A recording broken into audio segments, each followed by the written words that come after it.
Nagtatampo raw kay incoming President Rodrigo Duterte ang malapit niyang kaibigan at masugid na taga-suporta na si Pastor Apollo Kibuloy, ang leader ng religious group na Kingdom of Jesus Christ. Ayon sa tagapagsalita nito, tila binabalewala na raw sila ng susunod na Pangulo. Paliwanag naman ng tagapagsalita ng Duterte Transition Committee, masyado lang daw talagang busy sa ngayon si Duterte. May report si Emil Sumangil.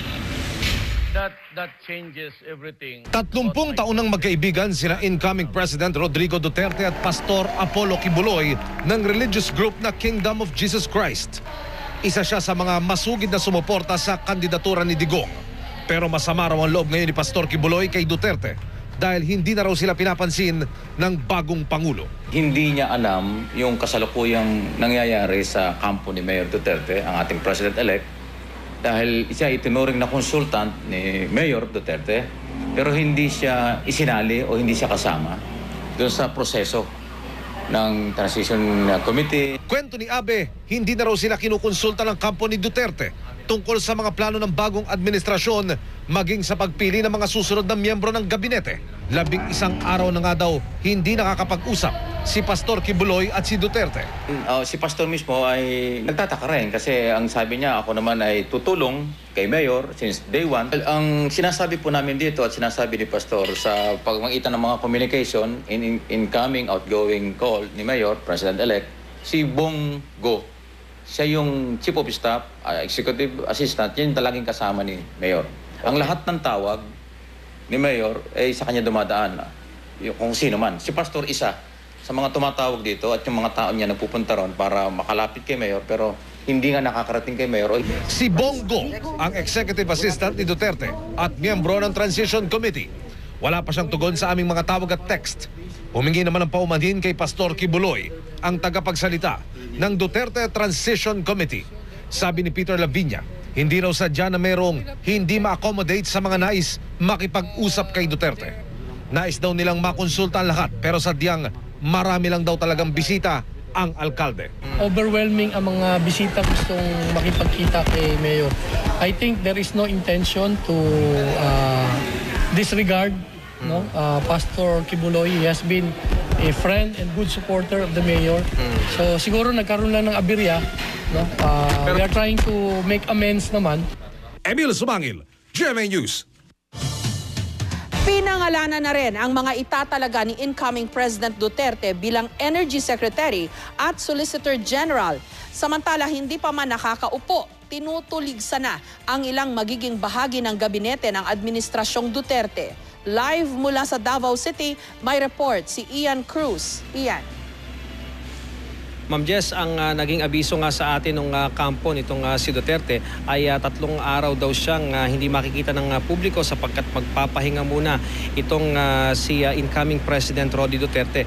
Pero gayon pa man Ma'am Jess, 2 pang mga pangalan ang inilabas nga ng kanyang kampo na mauupo sa bubuing gabinete nitong si Duterte. Narito ang aking ulat.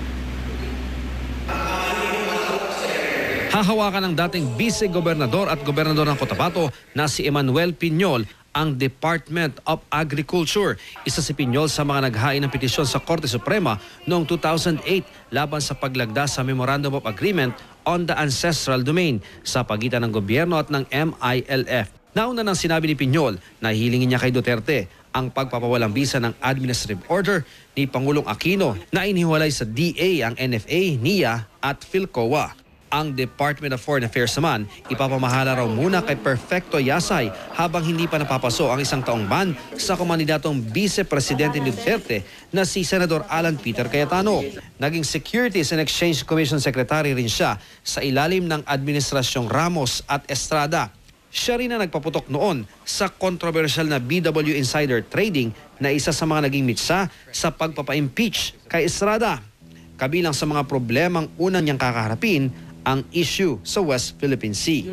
Nagbago naman ang isip ni Carlos Sani Dominguez at tinanggap na rin niya ang alok ni Duterte na maging Finance Secretary, kaibigan at naging kaklase ni Duterte si Dominguez sa Ateneo de Davao. Siya ang nagsilbing Finance Manager ni Duterte sa kanyang kampanya. Naging Agriculture Secretary rin siya sa ilalim ng administrasyon ni dating Pangulong Cory Aquino. Ang kaklase naman ni Digong sa Law School na si Arthur Tugade ang itatalagang DOT Secretary. Nag-resign bilang President and CEO ng Clark Development Corporation noong Abril matapos magpahayag ng suporta sa kandidatura ni Digong. Bago naging matagumpay na negosyante, dati palang informal settler si Tugade. Kintil at kintig sa damdamin ko ho habang kami lumalaki yon. Ipagmamalaki ko ho, sana buhay pa ang aking mga magulang, matutuwa sila. Talaga ang mga naman. anak niya nakapagtapos. Ang problema ng MRT, isa sa mga problemang unang harapin ni Tugade. Sa isang text message, sinabi niyang nangangamba siya sa laki ng responsibilidad bilang DOT Secretary. Itinilaga naman ni Duterte si Congressman Mark Villar na Las Piñas bilang Secretary ng DPWH. Anak si Mark ni dating senador at 2010 presidential candidate Manny Villar, na kilala ring real estate magnate. Nitong eleksyon, nanalo ulit bilang kinatawan ng Las Piñas ang nakababatang Villar. Ngayon pa lang ay binabatikos na ang pagtatalaga kay Villar dahil sa posibleng conflict of interest umano, lalo't may mga pag-aaring real estate company ang kanyang pamilya. Ang magiging executive secretary naman ni Duterte, si Salvador Mejaldea. Si Mejaldea ang naghain ng COC para kay Duterte sa COMELEC main office noong November 2015. Appointee rin ni dating Pangulong Joseph Estrada si Mejaldea bilang Presidential Assistant for Political Affairs. Magiging presidential spokesperson naman ni Duterte si Salvador Panelo, na kasalukuyan din niyang legal counsel. Pero ngayon pa lang, may mga nananawagan na kay Duterte na pag-isipan muli ang pagtatalaga kay Panelo na naging abogado ng mga ampatuan kaugnay ng Maguindanao Massacre. The prosecution, although we admit that the defense is not yet presented. Sino nga ba ang makakalimot sa pagtatakip ng tenga ni Atty. Vitaliano Aguirre II nang pagalitan ni Senadora Miriam Defensor Santiago ang mga prosecutor sa impeachment trial ni dating Supreme Court Chief Justice Renato Corona noong 2012. Tinanggap na ni Aguirre ang alok na maging Justice Secretary ng Duterte Cabinet. Magkaklase sila sa San Beda Law School at magkabrad sa Lex Talionis Fraternity. Nasa ilalim ng DOJ ang Bureau of Corrections at ang New Bilibid Prison. Natututukan daw ni Aguirre. Talagang maraming lilinisin doon kasi nagkakapagtaka doon eh. Every week na lang ang paglilinis, meron pa rin na nakukuha every week. Kanina lamang, kinumpirma ni Panelo na itatalaga ni Duterte si Alfonso Cusi bilang Energy Secretary. Dating Chief ng CAAP o Civil Aviation Authority of the Philippines si Cusi at naging General Manager din ng Manila International Airport Authority o MIAA noong panahon ni dating Pangulong Gloria Macapagal Arroyo. Si Attorney Jose Calida naman daw ang magiging Solicitor General. Dating Justice Undersecretary si Calida sa Administrasyong Arroyo mula 2001 hanggang 2004 at naging Executive Director din ng Dangerous Drugs Board. Ma'am Jess, sa mga sandaling ito ay isang pribadong victory party ang nagaganap dito nga sa Hotel Mandaya. Dito yan sa Davao City. Ito raw ay inorganisa ng isang mag-asawa na balikbayan at inimbita yung ilan sa mga taga-suporta itong si Duterte. Kabilang nga sa mga namataan natin na dumating na dito sa event na ito, yung isa sa mga kamag-anak itong si Duterte at namataan din natin yung Ma'am Jess, yung isa sa mga pinsan umano ni Duterte na si Ginoong Melvin Roa at namataan din natin dito si dating Batangas Governor Tony Leviste at inimbitahan daw siya ng isa sa kapatid nitong si Duterte na si Bong Duterte habang magpe-perform naman daw dito yung malimit din naming makita sa sorti nitong si Duterte na si Mocha Uson at itong kapatid ni Duterte na si Bong Duterte ay kadarating-dating lamang din Ma'am Jess kanina sinabi niya na mas nakababata siyang kapatid nitong si incoming President Duterte. Ang hiling lamang daw nila sana daw ay matupad itong kanyang Kuya Digong yung kanyang pinakong pagbabago para sa ating bansa, Ma'am Jess. Okay, Ian, ngayon pa lang meron ng mga nagsasabi na itong mga appointees daw ni incoming President Duterte, parang meron din siyang sariling KKK, mga kababata, kaklase, ka-roommate. Anong reaksyon ng kanyang kampo tungkol sa obserbasyon o criticism na ito? Alam mo Ma'am Jess, nung natanong din natin si incoming President Duterte sa aspetong yan. Ang sinasabi niya, kailangan talaga na yung mauupo sa kanyang gabinete, alter ego kasi itong mga cabinet members ng isang Pangulo, kaya dapat daw talagang pinagtitiwalaan at kilala niya kung paano magtatrabaho itong mga ito. Kaya nga yung kung may kritisismo silang natatanggap, tinitingnan daw at tinitimbang nila yung mga yan. Pero ang sinasabi naman ng kampo nila, mas kilala itong si Duterte, yung tao, mas mainam daw ito para sa ating bansa, Ma'am Jess. Okay. Kilala na ba natin kung sino yung parang vetting committee o yung selection committee para dito sa mga importanteng appointee ng incoming administration? Iyan. Ma'am Jess, binuo po yung transition committee nitong Duterte camp. Meron silang 6 na clusters, pero sinabi nga sa atin ni Peter Laviña at itong si Sunny Dominguez nung sila'y nagbigay ng pahayag sa atin na bukod sa kanila, meron nga daw parang devil's advocate group na siyang titingin kung at magcha-challenge dun sa mga pinipitch o mga pinapangalan ng mga nominee dun sa mga bawat departamento at ilan pang mga pwesto sa pamahalaan. At katulad Ma'am Jess, sa dami nga daw ng mga nakukuha nila mga pangalan, hindi lang may mga text pa, meron pang mula sa social media, nagbuo pa sila nung subcommittee, nung mga cluster na yan. Pero yung mga subcommittee na ito, Ma'am Jess, ay hindi nila isinapubliko. Pero hanggang sa mga sandaling ito, sinasabi ni Laviña na patuloy yung kanilang pagsusuri doon sa mga iba pang mga nagnanais na maging bahagi nga ng administrasyon ni Duterte, Ma'am Jess. Okay, maraming salamat sa iyo. Ian Cruz. Ipinapanawagan ng NUJP o ng National Union of Journalists in the Philippines na pag-isipang mabuti ni incoming President Duterte ang pagtatalaga kay Attorney Salvador Panelo bilang presidential spokesperson. Posibleng makaapekto raw kasi sa takbo ng kaso ng Maguindanao Massacre ang pagkakatalaga kay Panelo na dating naging abogado ni Andal Ampatuan Jr. Nakilala si Panelo sa paghawak niya ng mga kontrobersyal na kaso. May report si Ivan Mayrina. Veteranong abogado na may mga kontrobersyal na kliyente. Sa ganitong imahe nakilala si Attorney Salvador Panelo. Ilan lamang sa malalaking kasong hinawakan niya, ang election-related case laban kay Senador Bong Revilla Jr., ang double murder case laban kay dating Calauan, Laguna Mayor Antonio Sanchez, at ang umano'y ill-gotten wealth ng pamilya Marcos.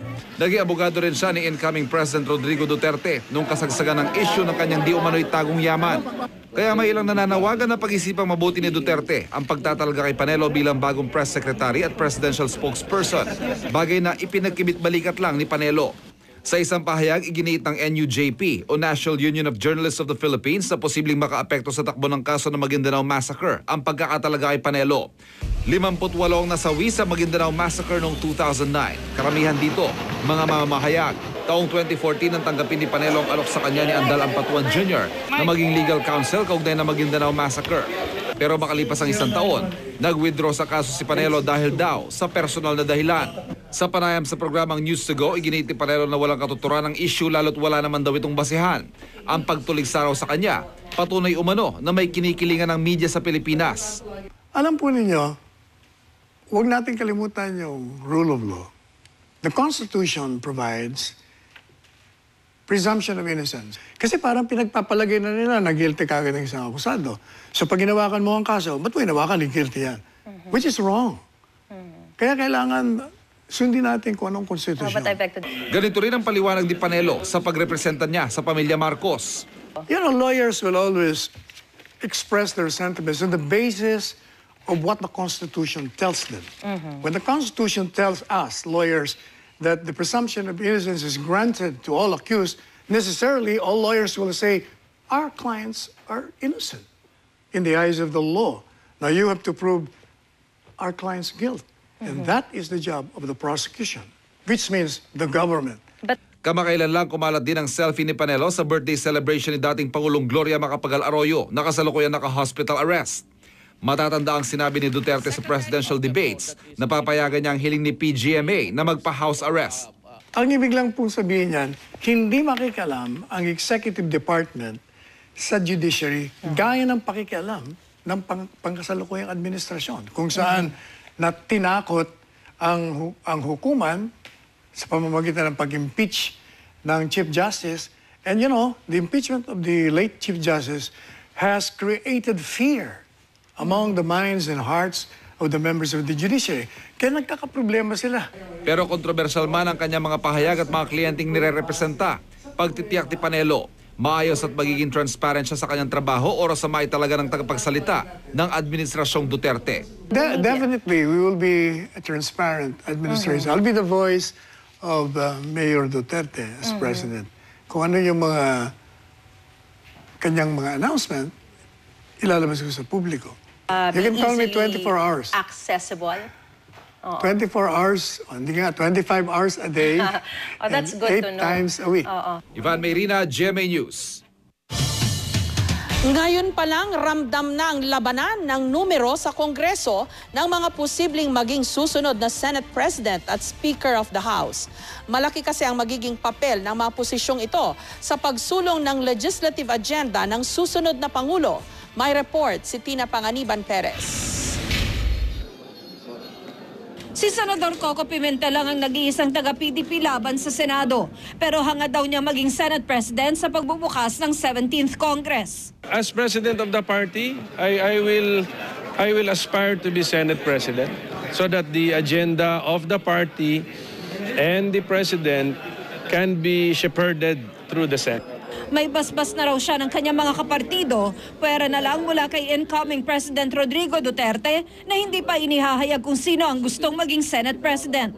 Matunog din kasi ang pangalan ni Senator Alan Peter Cayetano na Vice Presidential candidate ni Duterte pero miyembro ng Nationalista Party. Pwede naman kasing mag-usap na kami who's got the numbers and then we can consolidate our numbers. Ayon sa isang political analyst, kailangang resolbahin ni Duterte ang inaasahang tunggalian ni Cayetano at Pimentel para hindi maging three-way fight ito sa pagitan ni Pimentel, Cayetano at ng balik Senadong si Senate President Franklin Drilon. Mas organized ang LP at this point unless malaki yung defection from their side, ano? In a three-way fight, malaking possibility mananalo LP. Lumulutang din ang pangalan ni re-elected Senator Tito Soto bilang contender sa Senate presidency. Officially, I am being considered. No, I am not aspiring for it. Pag-kausap namin mga 11 pero 9 kami sa sigurado. Umiinit din ang usapin ng speakership. Kanina lumagda na ang PDP Laban at Nationalist People's Coalition sa isang agreement of support. May mahigit 50 miyembro at kalyado ang NPC sa Kamara. Ang PDP Laban may 3 lang pero inaasahang lolobo raw sa 80. This agreement basically covers 2 items. First, an agreement that binds NPC to support President Rodrigo Duterte. That's the first item in the agreement. And second, an agreement to support Congressman Pantaleon Alvarez as the next Speaker of the House of Representatives. Pumirma na rin sa coalition agreement kasama ng PDP Laban ang Nationalista Party at Lakas CMD. Sabi ni Alvarez, pipirma rin daw ang National Unity Party. Ilang yung mga susuporta sa inyo for your speaker? Last time, Minimum doon lang ako sa safe side ng 180. 180 composed of From members of the coalition. Nag-usap na rin si Alvarez sa Makabayan Bloc na binubuo ng ilang party list group. Pero ayon sa Makabayan Bloc, wala pa silang napagkakasunduan. Nag-usap na rin daw sina Alvarez at incumbent House Speaker Sonny Belmonte. At anya, may the best man win. Tina Panganiban Perez, GMA News. Nakapag-usap na sina incoming President Duterte at ang tagapagsalita ng NDF o ng National Democratic Front of the Philippines na si Fidel Agcawili. Kabilang sa mga natalakay ang personal na pakikipag-usap ni Duterte kay CPP o Communist Party of the Philippines Founding Chairman Joma Sison at ang pagpapalaya sa political prisoners. Napipisil namang maging peace negotiator ng Duterte administration para sa mga komunista si dating Justice Secretary Silvestre Bebot Bello III. May report si Katrina Son.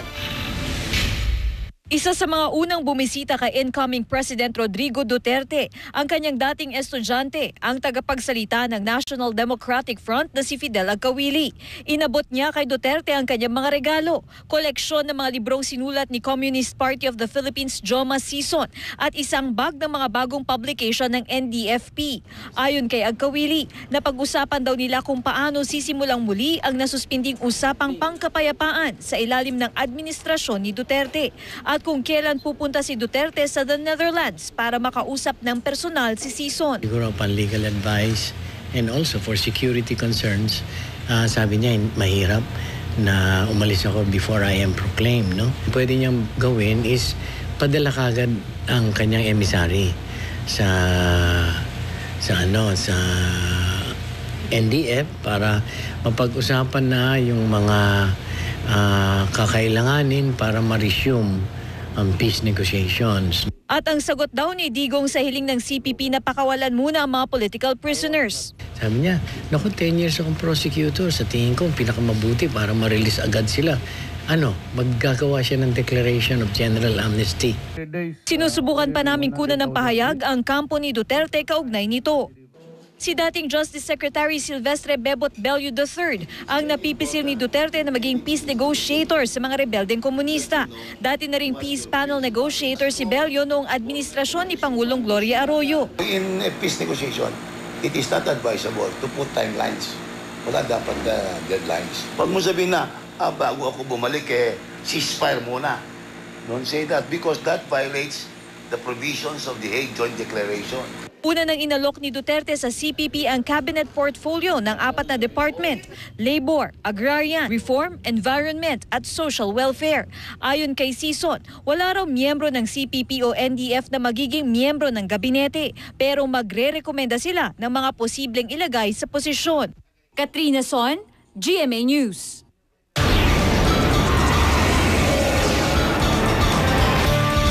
Curfew, liquor at smoking ban at pagbabawal sa one-to-sawang videoke. Ilan lamang ang mga yan sa mga patakarang posibleng ipatupad ni incoming President Duterte. Kakasakaya ang mga Pilipino sa disiplinang isinusulong ng bagong Pangulo. Si John Consulta on assignment. Pagkagat ng dilim, unti-unting nabubuhay ang Malate sa Maynila. Welcome to Malate, Philippines! We have a very good mix of backpackers, foreigners, and Filipinos. So, gusto namin i-introduce yung Filipino cuisine. Matingkad ang ilaw, maingay ang kwentuhan, at marami ang napapasarap sa inuman. Pero ang sobrang pag-happy-happy, minsan nauuwi sa tragedy. Kaya naman sa ilalim ng panunungkulan ni incoming President Rodrigo Duterte, disiplina raw ang paiiralin sa buong bansa.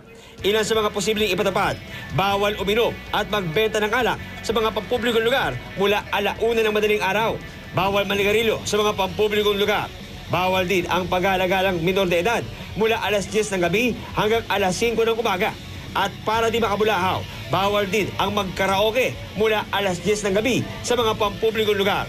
Kakasa naman kaya ang publiko sa bagong hamon ni Digong? Duterte, para sa pagbabago! I bet ko yan. Super love. World peace lang, ganon. May 3 bili akong nakita. Kailangan maingganyo natin ang mga customers natin na uminom ng mas maaga para maaga rin sila makauwi sa kanila. Siyempre, pagka yung smoker ka, lalo na paglabas mo ng bahay, usually nag-i-smoke yung mga tao. Kahit medyo masama ang loob mo, you have to follow the laws, di ba? Medyo pawa sa mga sobrang lasing nagkakaroon ng alitan sa bar. Siyempre, trabaho na bilang bouncer, secure namin sila pare-pares. Sa aming mga bouncer, like ko, ang liquor ban. Pabor ako sa mga curfew. Dahil ang mga kabataan ngayon, mga mapupusok, pag-alagala. Wow na wow kasi siyempre para yung mga kabataan hindi mapariwara. Ayon sa isang sociologist, posibleng mahirapang sumunod ang ilan sa mga bagong patakaran. Pag yung change ay napakalayo doon sa nakagisnan, maraming magre-resist. Pero nangyari na to sa Davao, posibleng maduplicate ito sa buong bansa. Pero ang susi raw sa matagumpay na implementasyon ng mga batas gaya nito, disiplina at maayos na pamumuno. The rules are important to be communicated, but very equally important ay yung itong wisdom, bakit natin kailangan gawin to. Na napaka-importante ay yung pag-select ng mga tao na mamumuno. Kung tutuusin, hindi na mga pulisiyang ito sa mga Pilipino. Sa bahay pa lang, dapat naituturo na ang mga ito. Simple lang It's a policy lang ng pamilya. Nasa loob ng pamilya, ang magulang mismo magsasabi dito. Pero para maayos na ipatupad ang mga bagong batas, aminado ang PNP na kailangang palakasin ang puwersa ng kapulisan. Yung deployment para ma-enforce itong mga rules na to would depend on the commanders on the ground. Pwede sila magdagdag o pwedeng isama doon sa normal function ng ating mga kapulisan na ginagawa na ngayon. Di madali ang pagpapatupad ng mga bagong batas at lalong di madaling makamit ang pagbabagong matagal na nating inaasa. Pero kung magsisimula mismo sa ating mga sarili ang disiplina, kung tayo mismo makikilahok at makikisama, walang imposible, walang di magagawa. Ako si John Consulta at ito ang aking assignment. Susunod, ilang miyembro ng Simbahang Katoliko sinagot ang mga hinanakit o hugot ni incoming President Duterte. Father Francis Lucas ng CBCP at ng Catholic Media Network. Huwag natin kalimutan yung rule of law. The Constitution provides presumption of innocence. Kasi parang pinagpapalagay na nila na guilty kagad ng isang akusado. So pag ginawakan mo ang kaso, ba't mo ginawakan ni guilty yan? Which is wrong. Kaya kailangan sundin natin kung anong konstitusyon. Ganito rin ang paliwanag ni Panelo sa pagrepresenta niya sa pamilya Marcos. You know, lawyers will always express their sentiments on the basis of what the Constitution tells them. When the Constitution tells us, lawyers, that the presumption of innocence is granted to all accused, necessarily all lawyers will say, our clients are innocent in the eyes of the law. Now you have to prove our client's guilt. And that is the job of the prosecution, which means the government. Kamakailan lang kumalat din ang selfie ni Panelo sa birthday celebration ni dating Pangulong Gloria Macapagal Arroyo na kasalukuyan naka-hospital arrest. Matatanda ang sinabi ni Duterte sa presidential debates na papayagan niya ang hiling ni PGMA na magpa-house arrest. Ang ibig lang pong sabihin niyan, hindi makikialam ang executive department sa judiciary gaya ng pakikialam ng pangkasalukuyang administrasyon kung saan na tinakot ang hukuman sa pamamagitan ng pag-impeach ng Chief Justice. And you know, the impeachment of the late Chief Justice has created fear among the minds and hearts of the members of the judiciary. Kaya nagkakaproblema sila. Pero kontrobersyal man ang kanyang mga pahayag at mga kliyenteng nire-representa. Pagtitiyak ni Panelo, maayos at magiging transparent siya sa kanyang trabaho oras sa talaga ng tagapagsalita ng Administrasyong Duterte. Definitely, we will be a transparent administration. I'll be the voice of Mayor Duterte as President. Kung ano yung mga kanyang mga announcement, ilalabas ko sa publiko. You can call me 24 hours. Accessible? 24 hours, hindi nga, 25 hours a day. That's good to know. 8 times a week. Ivan Mayrina, GMA News. Ngayon pa lang ramdam na ang labanan ng numero sa Kongreso ng mga posibleng maging susunod na Senate President at Speaker of the House. Malaki kasi ang magiging papel ng mga posisyong ito sa pagsulong ng legislative agenda ng susunod na Pangulo. May report si Tina Panganiban Perez. Si Senador Coco Pimentel lang ang nag-iisang taga-PDP laban sa Senado. Pero hangad daw niya maging Senate President sa pagbubukas ng 17th Congress. As President of the party, I will aspire to be Senate President so that the agenda of the party and the President can be shepherded through the Senate. May basbas na raw siya ng kanyang mga kapartido, pwera na lang mula kay incoming President Rodrigo Duterte na hindi pa inihahayag kung sino ang gustong maging Senate President. Matunog din kasi ang pangalan ni Senator Alan Peter Cayetano na Vice Presidential candidate ni Duterte pero miyembro ng Nationalista Party. Pwede naman kasing mag-usap na kami who's got the numbers and then we can consolidate our numbers. Ayon sa isang political analyst, kailangang resolbahin ni Duterte ang inaasahang tunggalian ni Cayetano at Pimentel para hindi maging three-way fight ito sa pagitan ni Pimentel, Cayetano at ng balik Senadong si Senate President Franklin Drilon. Mas organized ang LP at this point unless malaki yung defection from their side, ano? In a three-way fight, malaking possibility mananalo LP. Lumulutang din ang pangalan ni re-elected Senator Tito Soto bilang contender sa Senate presidency. Officially, I am being considered. No, I am not aspiring for it. Pag-kausap namin mga 11 pero 9 kami sa sigurado. Umiinit din ang usapin ng speakership. Kanina lumagda na ang PDP laban at Nationalist People's Coalition sa isang agreement of support. May mahigit 50 miyembro at kaalyado ang NPC sa Kamara. Ang PDP laban may 3 lang pero inaasahang lolobo raw sa 80. This agreement basically covers 2 items. First, an agreement that binds NPC to support President Rodrigo Duterte. Na isa sa mga naging mitsa sa pagpapa-impeach kay Estrada. Kabilang sa mga problemang unang niyang kakaharapin ang issue sa West Philippine Sea. Nagbago naman ang isip ni Carlos Sani Dominguez at tinanggap na rin niya ang alok ni Duterte na maging Finance Secretary, kaibigan at naging kaklase ni Duterte si Dominguez sa Ateneo de Davao. Siya ang nagsilbing Finance Manager ni Duterte sa kanyang kampanya. Naging Agriculture Secretary rin siya sa ilalim ng administrasyon ni dating Pangulong Cory Aquino.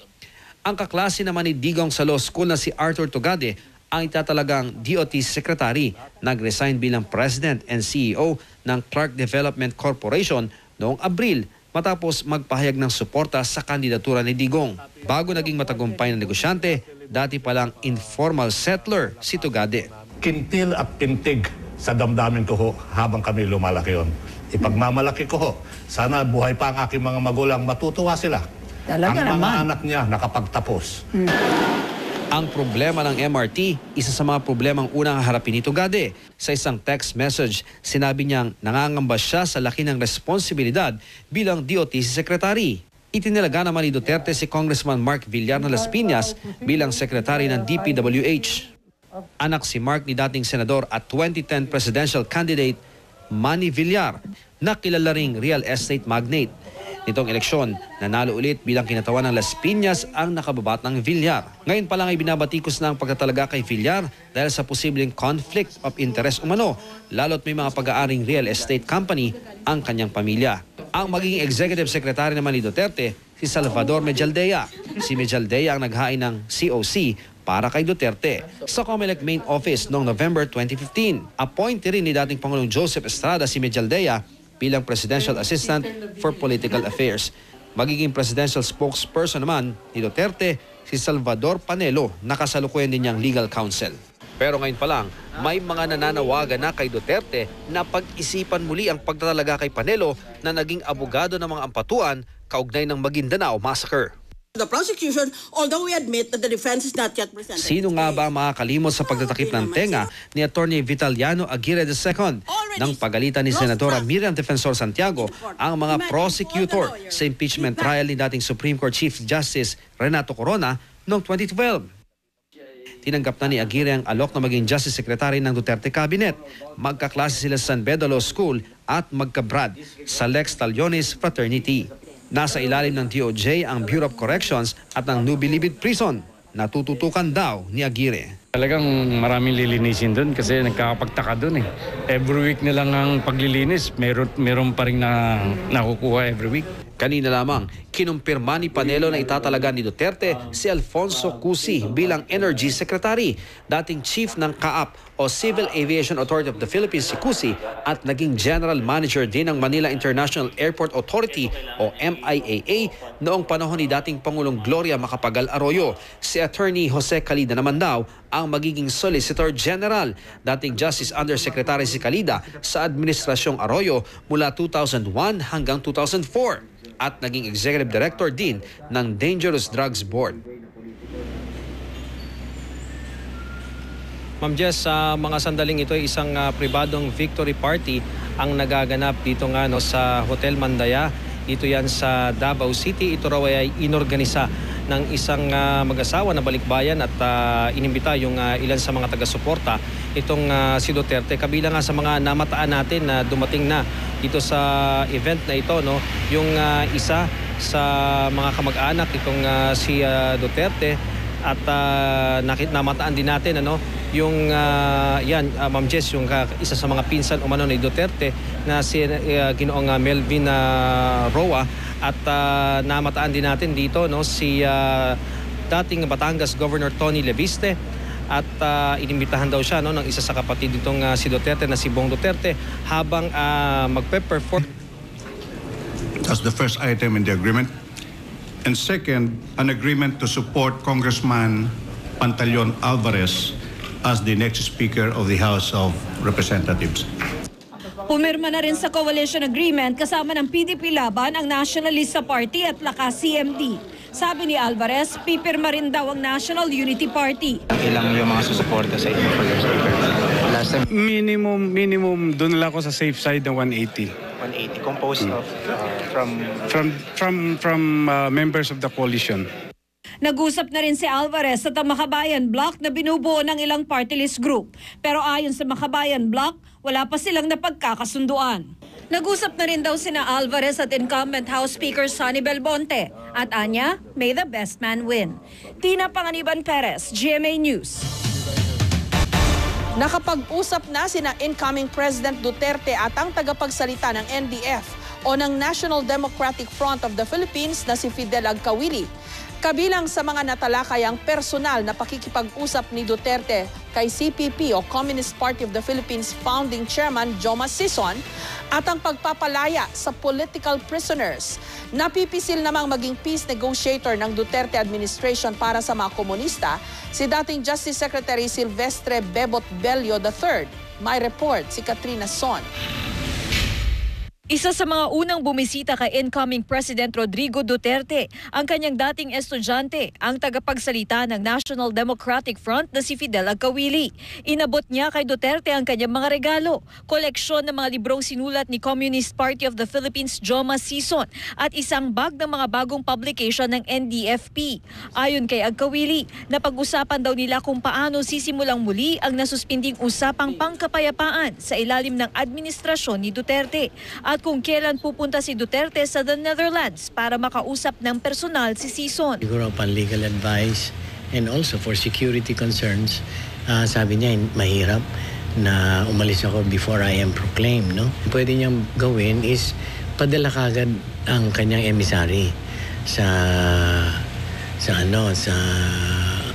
NDF para mapag-usapan na yung mga kakailanganin para ma-resume ang peace negotiations. At ang sagot daw ni Digong sa hiling ng CPP na pakawalan muna ang mga political prisoners. Sabi niya, naku, 10 years akong prosecutor. Sa tingin ko, pinakamabuti para ma-release agad sila. Maggagawa siya ng declaration of general amnesty. Sinusubukan pa namin kunan ng pahayag ang kampo ni Duterte kaugnay nito. Si dating Justice Secretary Silvestre Bebot Bello III ang napipisil ni Duterte na maging peace negotiator sa mga rebeldeng komunista. Dati na ring peace panel negotiator si Bello noong administrasyon ni Pangulong Gloria Arroyo. In a peace negotiation, it is not advisable to put timelines. Wala dapat deadlines. Pag mo sabihin na, bago ako bumalik, ceasefire muna. Don't say that because that violates the provisions of the Hague Joint Declaration. Una nang inalok ni Duterte sa CPP ang cabinet portfolio ng 4 na department: Labor, Agrarian, Reform, Environment at Social Welfare. Ayon kay Sison, wala raw miyembro ng CPP o NDF na magiging miyembro ng gabinete, pero magre-rekomenda sila ng mga posibleng ilagay sa posisyon. Katrina Son, GMA News.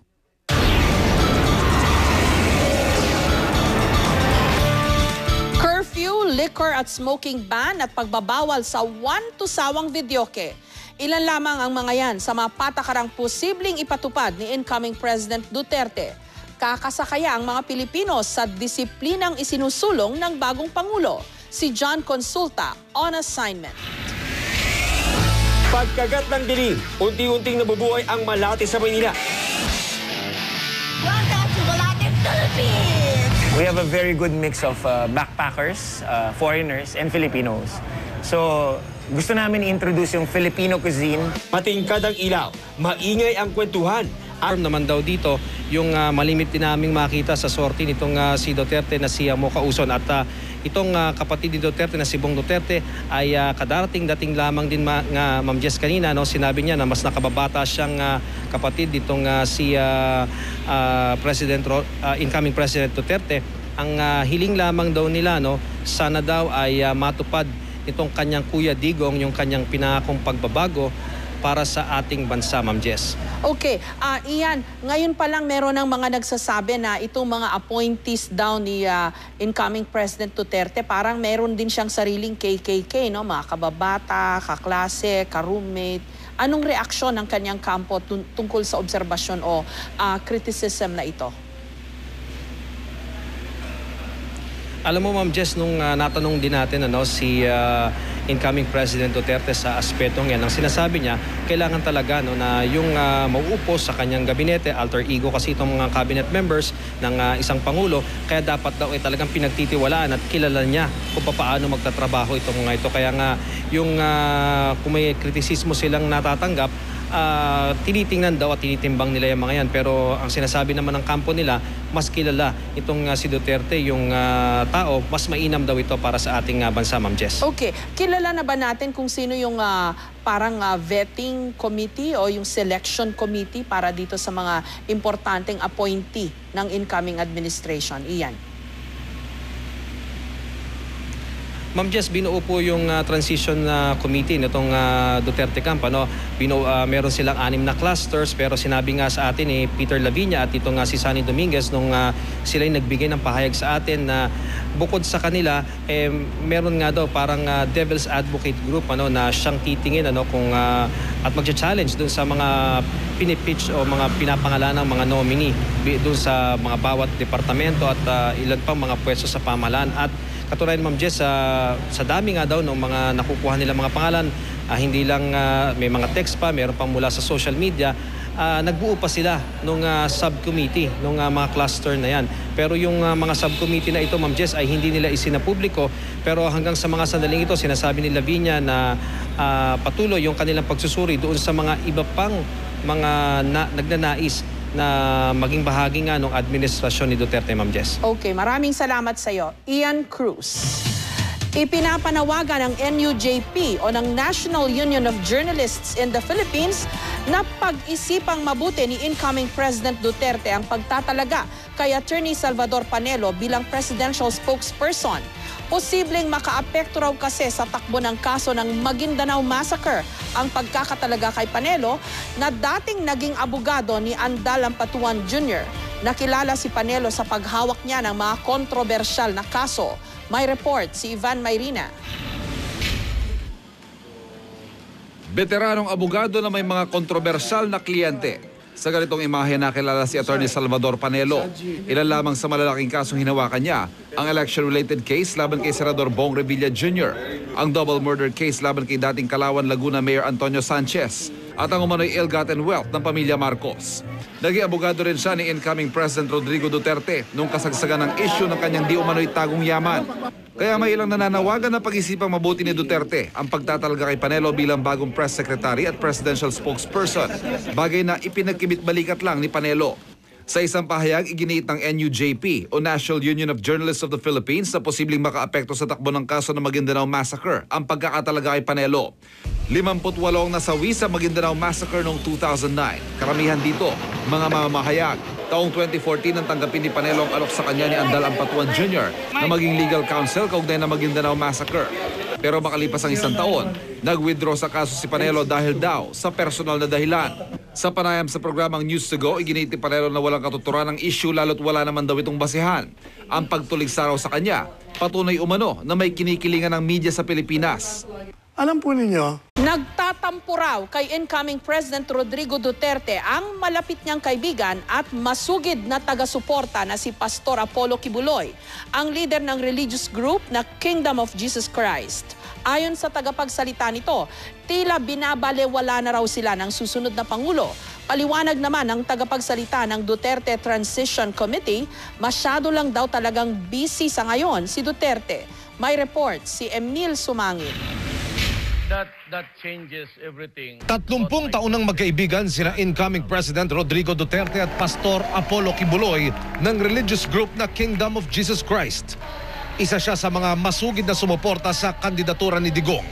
Pero masama raw ang loob ngayon ni Pastor Kibuloy kay Duterte dahil hindi na raw sila pinapansin ng bagong Pangulo. Hindi niya alam yung kasalukuyang nangyayari sa kampo ni Mayor Duterte, ang ating President-elect, dahil siya itinuring na konsultant ni Mayor Duterte pero hindi siya isinali o hindi siya kasama doon sa proseso ng Transition Committee. Kwento ni Abe, hindi na raw sila kinukonsulta ng kampo ni Duterte tungkol sa mga plano ng bagong administrasyon maging sa pagpili ng mga susunod na miyembro ng gabinete. 11 araw na nga daw hindi nakakapag-usap si Pastor Kibuloy at si Duterte. Si Pastor mismo ay nagtataka rin kasi ang sabi niya, ako naman ay tutulong kay Mayor since day one. Ang sinasabi po namin dito at sinasabi ni Pastor sa pagmagitan ng mga communication, incoming, outgoing call ni Mayor, President-elect, si Bong Go, siya yung Chief of Staff, Executive Assistant, yun talagang kasama ni Mayor. Ang lahat ng tawag ni Mayor ay sa kanya dumadaan. Kung sino man. Si Pastor isa sa mga tumatawag dito at yung mga tao niya nagpupunta ron para makalapit kay Mayor pero hindi nga nakakarating kay Mayor. Si Bongo, ang Executive Assistant ni Duterte at miyembro ng Transition Committee. Wala pa siyang tugon sa aming mga tawag at text. Humingi naman ng paumanhin kay Pastor Kibuloy, ang tagapagsalita ng Duterte Transition Committee. Sabi ni Peter Lavinia, hindi raw sadya na merong hindi ma-accommodate sa mga nais makipag-usap kay Duterte. Nais daw nilang makonsulta ang lahat pero sadyang marami lang daw talagang bisita ang alkalde. Overwhelming ang mga bisita gustong makipagkita kay Mayor. I think there is no intention to disregard Pastor Kibuloy. He has been a friend and good supporter of the Mayor. So siguro nagkaroon lang ng aberya. We are trying to make amends naman. Emil Sumangil, GMA News. Pinangalanan na rin ang mga itatalaga ni incoming President Duterte bilang Energy Secretary at Solicitor General. Samantala, hindi pa man nakakaupo, tinutuligsa na ang ilang magiging bahagi ng gabinete ng Administrasyong Duterte. Live mula sa Davao City, may report si Ian Cruz. Ian. Ma'am Jess, ang naging abiso nga sa atin ng kampo nitong si Duterte ay 3 araw daw siyang hindi makikita ng publiko sapagkat magpapahinga muna itong si incoming President Rody Duterte. Pero gayon pa man Ma'am Jess, 2 pang mga pangalan ang inilabas nga ng kanyang kampo na mauupo sa bubuing gabinete nitong si Duterte. Narito ang aking ulat. Hahawakan ng dating vice-gobernador at gobernador ng Cotabato na si Emmanuel Piñol ang Department of Agriculture. Isa si Piñol sa mga naghain ng petisyon sa Korte Suprema noong 2008 laban sa paglagda sa Memorandum of Agreement on the Ancestral Domain sa pagitan ng gobyerno at ng MILF. Nauna nang sinabi ni Piñol na hilingin niya kay Duterte ang pagpapawalang bisa ng administrative order ni Pangulong Aquino na inihiwalay sa DA ang NFA, NIA at PhilCOA. Ang Department of Foreign Affairs naman, ipapamahala raw muna kay Perfecto Yasay habang hindi pa napapaso ang 1 taong ban sa komandidatong Vice-Presidente ni Duterte na si Senador Alan Peter Cayetano. Naging Securities and Exchange Commission Secretary rin siya sa ilalim ng Administrasyong Ramos at Estrada. Siya rin na nagpaputok noon sa kontrobersyal na BW Insider Trading